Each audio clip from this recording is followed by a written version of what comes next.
Hi, everybody.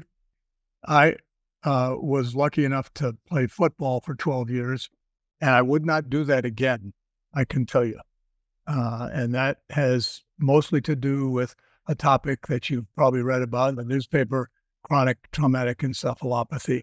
And I'll talk to you a little bit about that as well. Um, that is a real problem, and it's still, the research on it is not finished yet by any means. It's still being worked on. What's a concussion? Concussion is a mild traumatic brain injury. It's a type of injury that's caused by a blow to the head or a fall, jars or shakes the brain inside the skull. And this is important because your brain is in a little puddle of water, water that contains electrolytes and sugars and proteins. And that's to protect your brain from bashing into the sides of your skull, which are rigid. Your brain is actually very soft, about the consistency of raw liver. Some people's brains are raw liver. When your head shakes around like that, there's usually no anatomical injury, although there can be, and we're going to talk about that a little bit more. And you don't have to have loss of consciousness associated with it. Again, when I was playing football all those years, if you got a ding, which the coaches used to call a mild head injury, and they would hold up a bunch of fingers in front of you, and no matter how many fingers they held up, whatever you answered, you went back in the game. And that's because athletes want to be athletic, and they want to play, and they want to compete. I'm going to talk a little bit more about the NFL down the road, because the NFL has done a really good job of getting around this, and they deserve congratulations, in my opinion. So the clinical impairments are cognition, balance, and vestibular go together. So one of the hallmarks of a concussion is people being wobbly, being dizzy, not able to stand up or sit down quickly. People lose their attention span. They sometimes complain of headache. They sometimes find alterations in mood. They have trouble with their eyes, and they have trouble sleeping. So there's a broad range of symptoms. It's hard to categorize specifically. It's not like you can do a CT scan and prove that there's been a concussion, although you can prove that there's been CTE. So this is the anatomy. The brain, see, I have a one. I can't. The brain, as I said, is soft, and it's floating around in this pool of spinal fluid. And when you have an angular force this way or rotatory, the brain can bang into the sides of the rigid skull. And when it does that, it hurts you. Sometimes there's an anatomical change, but not always. How big is a problem? These slides are a little tiny bit out of date. As I said, I wrote this for medical students and residents some time ago.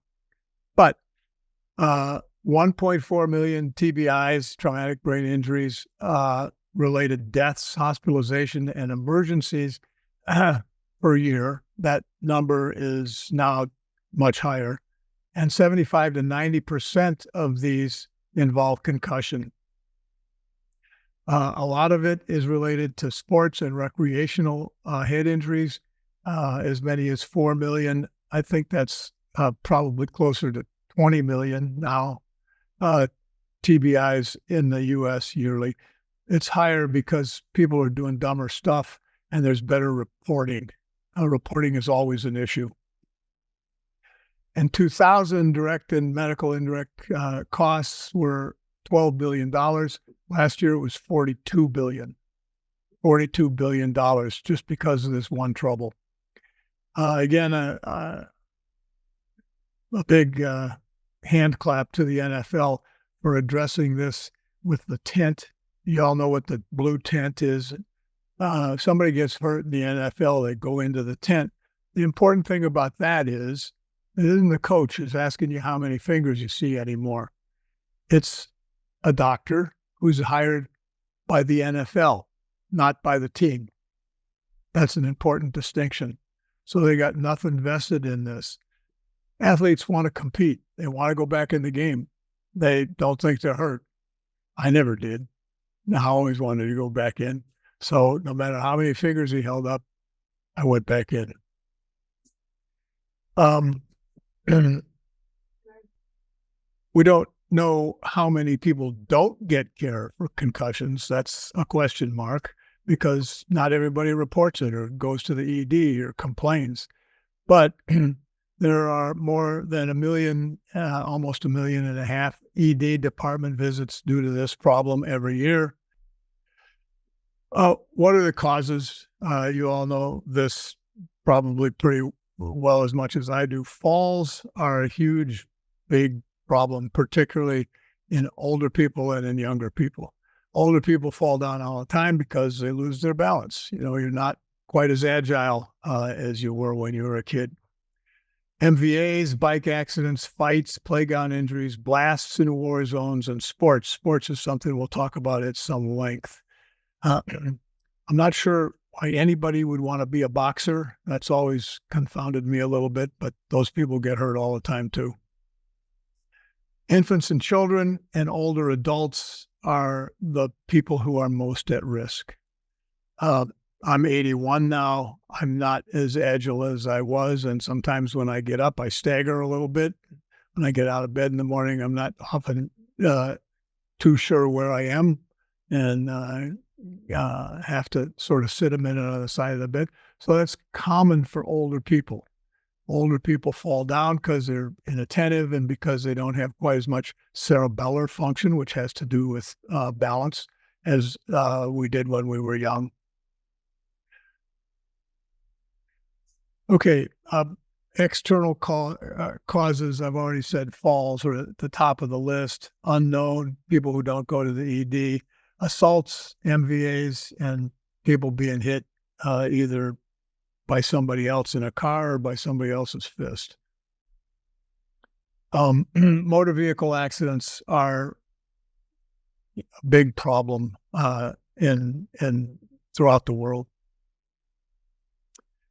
So a ding, my coach used to say, a ding is a TBI, and this guy, I can't point. Yeah, this guy is getting dinged right here, and he probably had to go into the blue tent.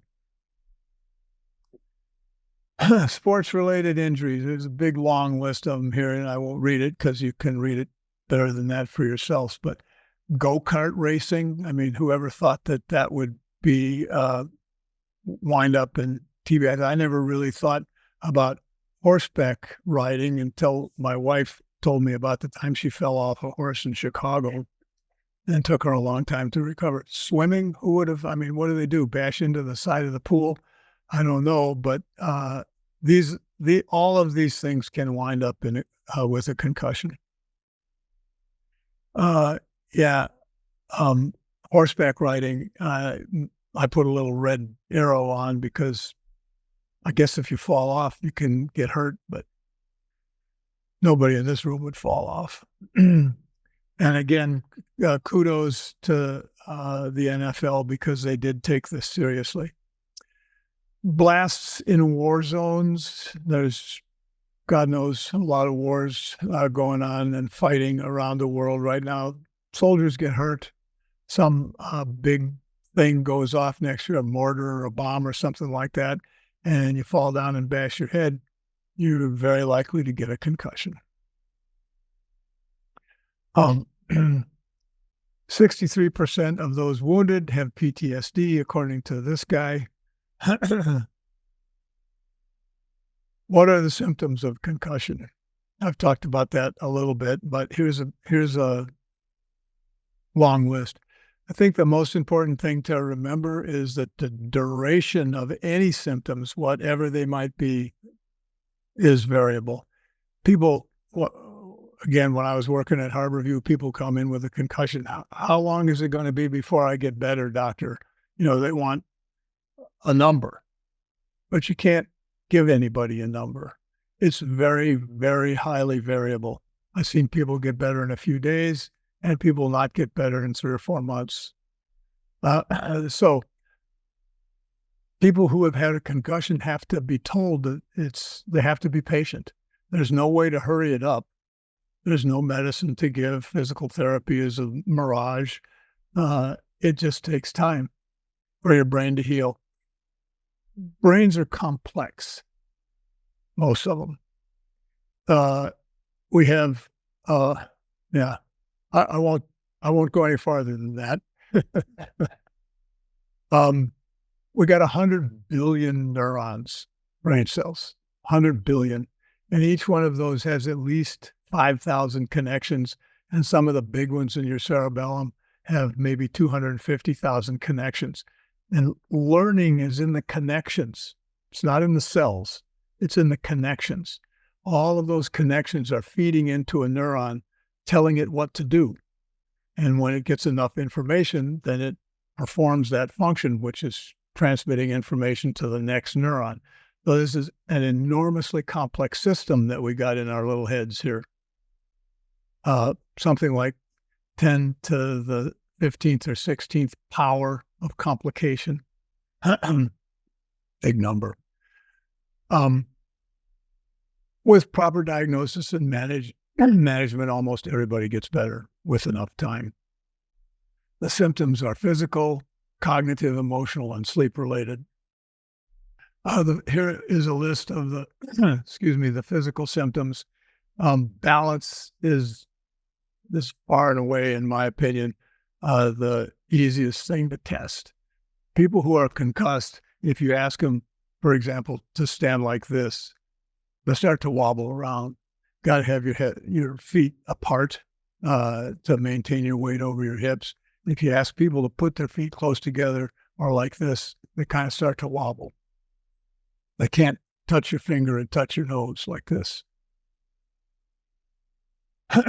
People complain of foggy thinking, feeling slowed down, can't concentrate, can't incorporate new information, and answer slowly. All of these things imply that a person has got a significant concussion. There are emotional elements, particularly in kids, easily upset, sad, nervous, or more emotional than usual, and worried. I think for me, the biggest thing I got from my patients that I took care of was that they were worried about it. Because you break your leg, you get told that it's going to take 8 weeks to heal, or 12 weeks to heal, depending on how old you are. But you simply can't tell somebody when the symptoms of their concussion are going to go away. And that makes people very, very nervous. Sleep-related, drowsiness, sleep more than usual, sleep less than usual, or have a hard time falling asleep. Again, in my experience, it's mostly the latter. Can't fall asleep. In young children, they cry and are fretful. They have headache. They change the way they play, behave with other kids, change the way they nurse and eat. They're easily upset, have temper tantrums, or they can be sad. They lose interest in their usual activities. They lose skills. My wife and I have charge of our magnificent 3.5-year-old grandnephew a good bit in Seattle. And he's having trouble learning what the toilet's for. So you all remember how that goes. And you can regress if you have a concussion into stuff like that. Again, I put this in mostly for the residents, but this is a CT scan on the top and an MR below. And the reason I put this in is because the CT scan, which was done immediately after a concussion, shows gigantic ventricles, the hollow places in the center of your brain that are filled with spinal fluid. And those are way too big. So that we would call hydrocephalus if we weren't paying attention.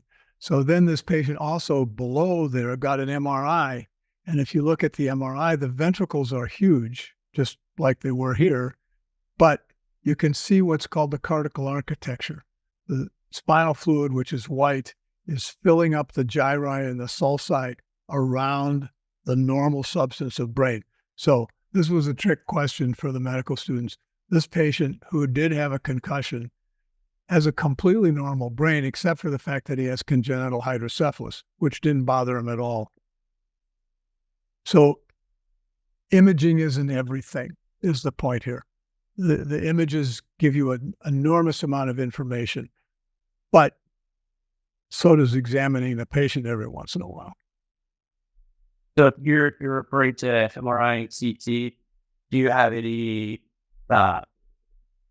ideas to the validity of the SPECT scans that they're doing now? It would be normal. It would show big ventricles, and that's all. This is a perfectly normal brain. The reason it's important to talk to medical students about this, and particularly neurosurgery residents, our treatment for hydrocephalus is a shunt, right? Connecting this space to a place for other than the brain for it to be absorbed in your belly. You don't want to shunt this patient. Those ventricles have always been that way. And if you put a shunt in there, you're going to hurt them. His brain will collapse. It's used to this anatomy.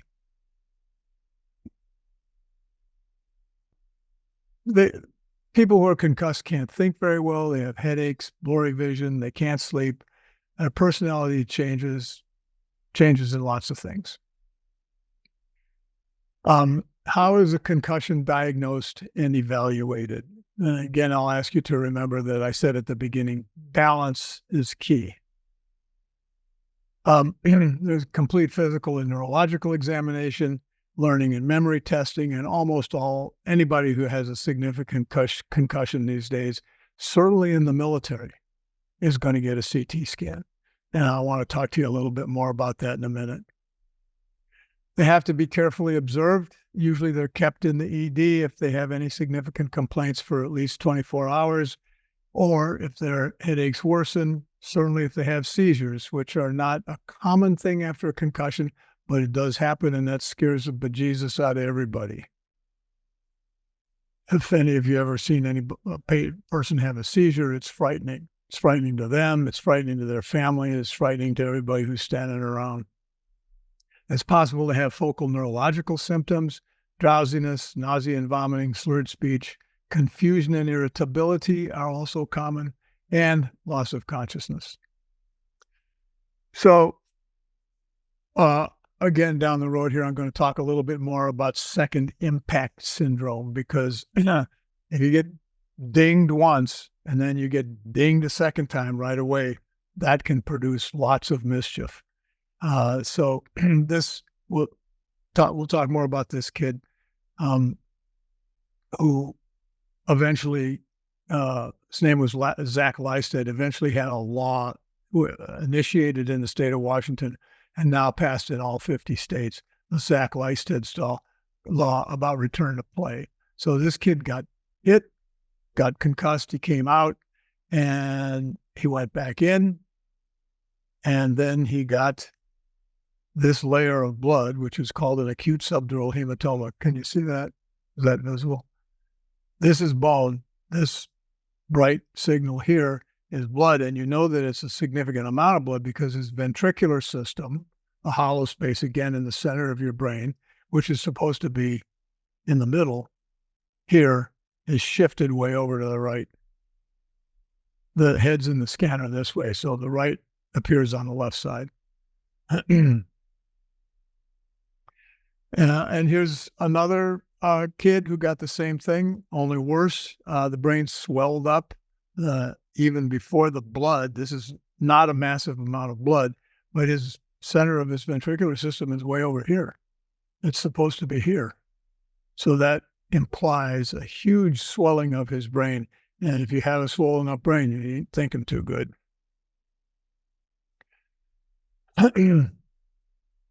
Now I'm going to just introduce the concept of CTE. Does everybody know what that is? What that means? Chronic traumatic encephalopathy. So a few years ago, it became clear that you can get anatomical changes from relatively minor head injuries, and that's called chronic traumatic encephalopathy, and you can see it. Here it is on a CT scan. This is abnormal. This is a little bit of blood actually in the frontal pole on the right side of his head. Nah. And here it is on an MR. Everything is always much more vibrant on MR.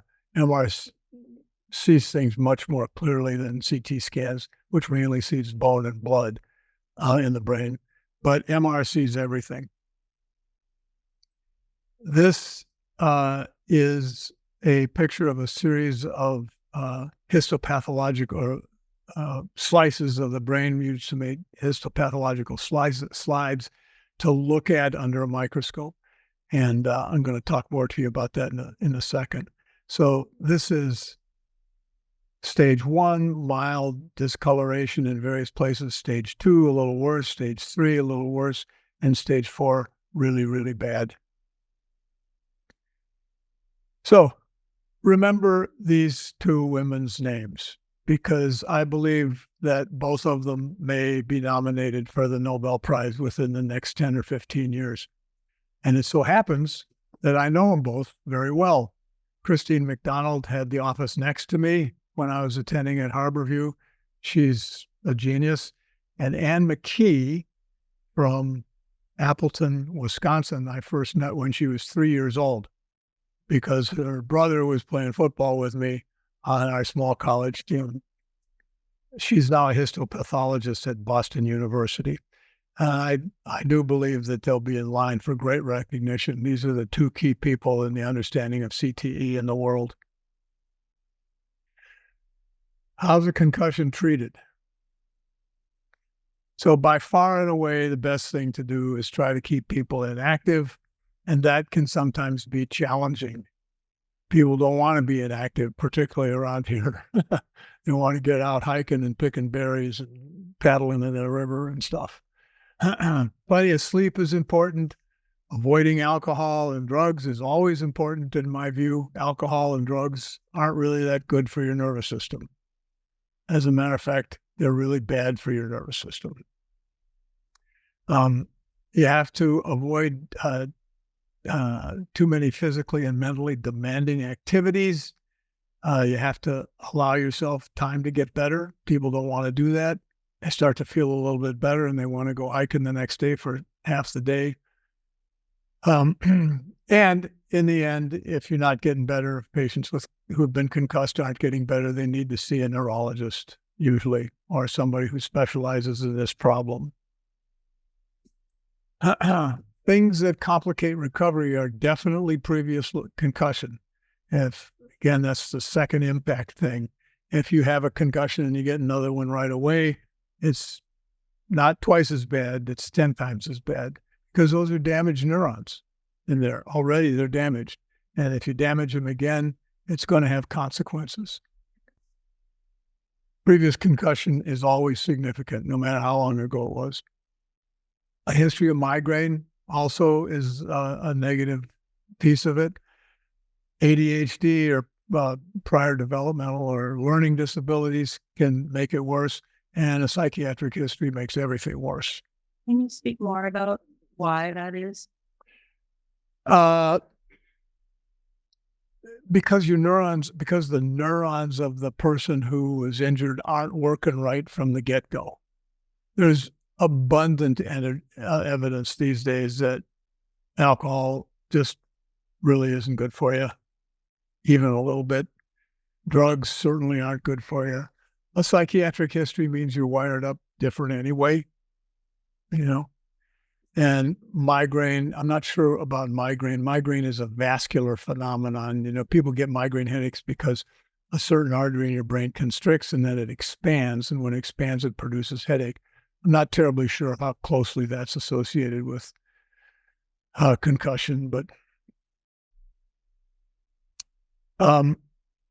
we've talked a little bit about this. Guys who are playing big time football and baseball, even these days, basketball, they want to compete and they want to win and they want everybody to get out of the way. And so sometimes you just simply have to protect them from themselves. And that's what the blue tent is about. You go into that blue tent and somebody who knows what they're doing examines you. And if there's even the slightest question, they're going to send you back to the locker room to get a CT scan. And that's what they should do.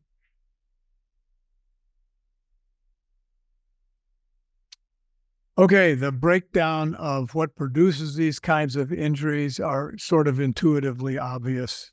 Football, soccer, and there's no gender differentiation here, by the way. Boys are bigger, but they don't necessarily get hurt any more than the women do. So concussions are significant in all of these kinds of activities. Whoever would have thought girls volleyball would have produced that kind of a percentage of injury? I'm not sure. Maybe they fall or some get concussed that way by leaping up over the net and smacking their head. But found that kind of odd. We're coming to hockey.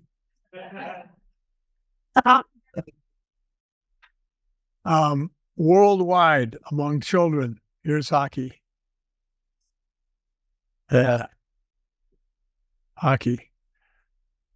Skateboarding doesn't surprise me. Tennis, I wouldn't have predicted that many people would get concussed playing tennis. But all the rest of it sort of makes sense. You can get hurt and you can bang your head doing anything. This is NCAA data from a few years ago talking about concussions in a variety of activities. And again, any kind of sport, you can get dinged. If any of you ever seen a game of Australian rules football, it shouldn't surprise you that they're at the top of the list because you have to be nuts, completely out of your head to play Australian rules football. But, the rest of it, swimming, I mean, do they bang into the side of the pool? What the heck? And women's ice hockey is on the list, not an insignificant number. So in the Valley, everybody is out competing and running and playing hockey and climbing mountains all the time. And that's why there was always somebody in the ICU at Harborview from when I was attending. With the onset of pickleball now, and I spend time down in Arizona, I don't play pickleball. So many people do, and they're elderly, and they lose their balance, fall back, and they get yeah. I don't have any statistics on pickleball, but I have a good buddy who plays it, and he gets hurt all the time. He's 88. call it pickleball. Yeah, he shouldn't be doing it. Really, the gender bias is not great. Women have a little bit of an increased incidence. I'm not sure why that is, but it's not statistically significantly different. So boys can get hurt just the same as girls. Now, evidence for return to play. Of course, if you're a high-powered athlete or a college kid who thinks he's going to the NFL, you want to get back in there. And it's hard to keep them out. So people have developed evidence for return to play. We're going to talk about that a little bit, but really it's judgment and experience of the treating physician. There isn't any great evidence for when it's safe to go back to play. There are a couple of concussion grading scales, and you can find these Cantu guidelines and the American Academy of Neurology guidelines online if you're interested in this stuff. But they're fairly much the same.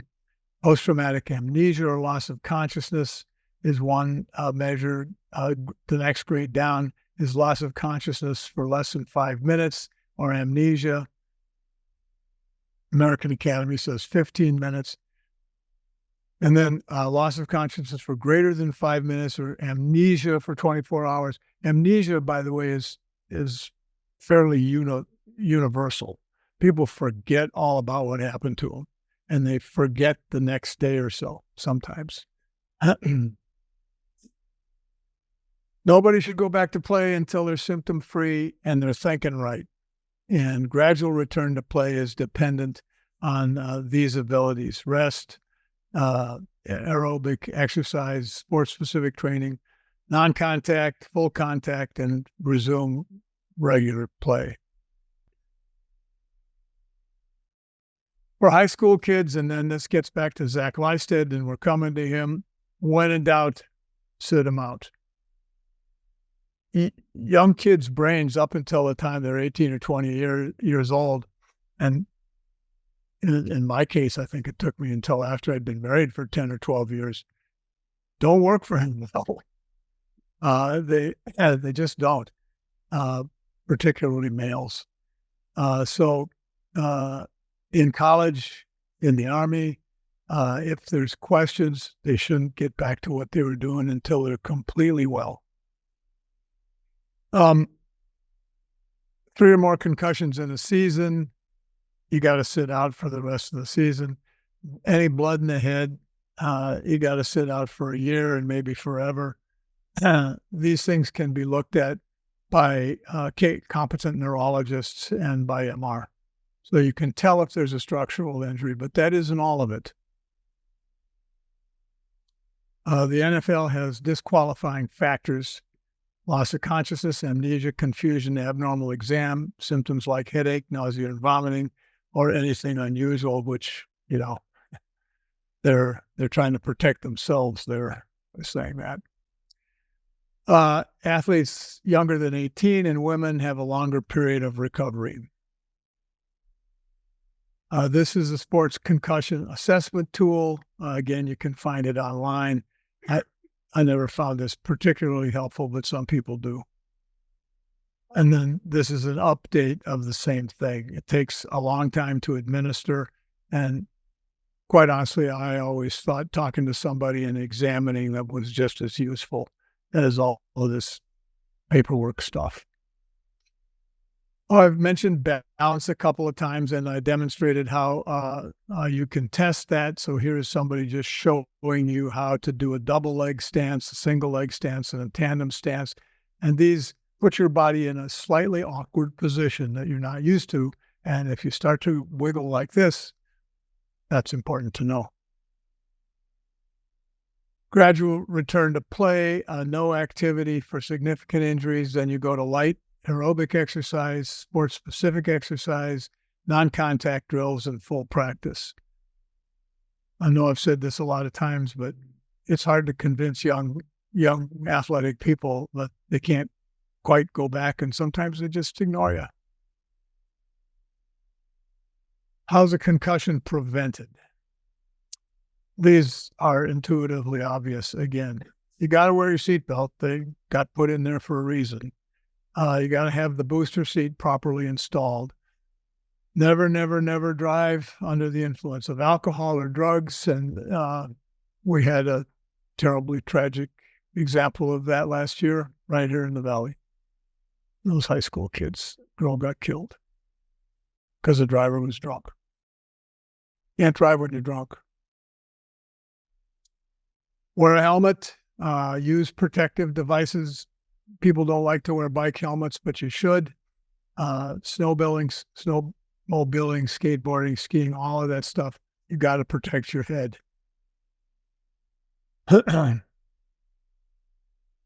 This is this public education site. Heads up, you can look at that on the tube too, on the computer.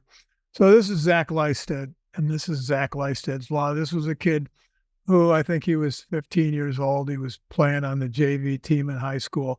He bonked his head. He came out. He told the coach he was fine. The coach believed him. He went back in, and he really got hurt. Wheelchair bound. This is a picture of my former boss, Richard Ellenbogen. He's been enormously influential in this whole business. And Stan Herring is interested in sports psychology and sports activities, both at UW. This is the bill I told you about. student athletes and their parents have to sign an information sheet regarding concussion prior to every season, and the school districts are involved in it too, to involve policy and develop information and policies educating coaches and athletes about the risks of concussion. And that's, again, I think, as it should be. This is now adopted into law in the state of Washington. Kids have to be removed from play until they can be evaluated and they are adjudged safe to go back by a doctor or a health professional trained in concussion. And here's Christine Gregoire a few years ago signing the Zach Lysted law. Again, this is now, I believe it is law in every state in the union. Now, again, this is old. I'm sure it's all 50 states now. So these are old slides showing where it was and where it wasn't. And these are questions that people ask and their families ask, when can he or she go back to play? How long do they have to stay out? Is this going to affect them the rest of their life? And if you have CTE, it is going to affect you the rest of your life because some of your brain cells have been damaged and they've been damaged irreparably. There's no treatment for it. Those brain cells are dead. And in spite of the fact that we have so many of them, they all do certain things and they all help us think, and they're all important. And if you lose a bunch of them, you're not going to be the same person. So the bottom line for everybody involved in athletics, and particularly in high school and college athletics, is they have to be evaluated and cleared in writing by somebody who knows what they're talking about before they can go back to play. And I really think that's very important. They're all going to want to go back to play. That's just the nature of athletics, to be competitive and to want to play. But they shouldn't until they've been cleared, because a second impact thing is important. That's where CTE comes from, repeated injuries. It's the law. We all got to obey the law, right? And the right thing to do. Okay,